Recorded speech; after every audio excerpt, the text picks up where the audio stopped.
आस्वाद आठवणींचा या चॅनलमध्ये आपल्या सर्वांचं स्वागत आहे। आज आपण पाहणार आहोत भरलेली कारली। त्यासाठी आधी कारली स्वच्छ धुवून त्यातल्या बिया काढून घ्यायच्या आहेत। त्यानंतर बिया काढल्यानंतर एका कढईत पाणी गरम करायसाठी ठेवायचं आहे।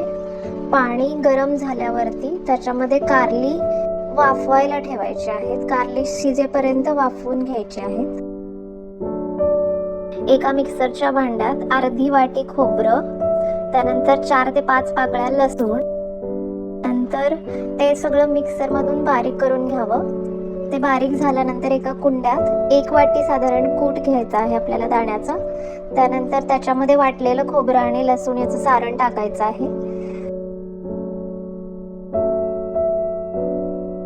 धणे जिरे पूड टाकायची आहे, मीठ टाकायचं आहे, लाल तिखट टाकायचं आहे, काळा मसाला टाकायचा आहे, गूळ टाकायचा आहे, चिंचेचं पाणी टाकायचं आहे। चिंचेचं पाणी आपण आधी अर्धच टाकून घेणार आहेत आणि त्यानंतर ते सगळं सारण व्यवस्थित मिक्स करून घ्यायचं आहे। वर कारली शिजली आहे का नाही ते पाहून घ्यावं एकदा। कारली शिजली असतील तर ती काढून घ्यायची, त्यातलं पाणी काढून ती चाळणीत थंड व्हायला ठेवायची। कारली थंड झाल्या की व्यवस्थित त्या सारणाने भरून घ्यायची आहेत। प्रत्येक कारल्यामध्ये स्टफिंग व्यवस्थित करायचं आहे सारणाचं।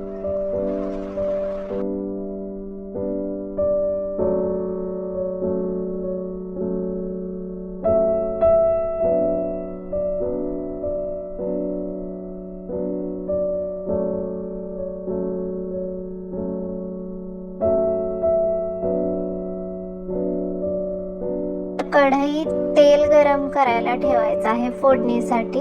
त्याच्यामध्ये जिरे टाकायचे आहेत, मोहरी टाकायची, हळद टाकावी, हिंग टाकायचं आहे।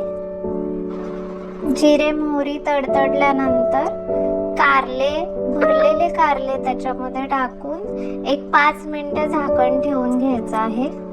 त्यानंतर उरलेला चिंचेचा कोळ टाकायचा आहे त्याच्यामध्ये।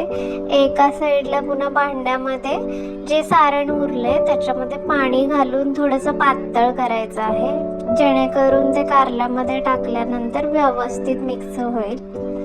आता ते सारण पातळ केलेलं कारल्यामध्ये टाकून घ्यायचंय। त्यानंतर व्यवस्थित हलवून घ्यायचं आहे आणि 5 मिनिटं वाफ काढायची आहे। वाफ काढल्यानंतर आपली भरली कारली खाण्यासाठी तयार आहे। रेसिपी आवडली तर नक्की लाईक, शेअर आणि सबस्क्राईब करा।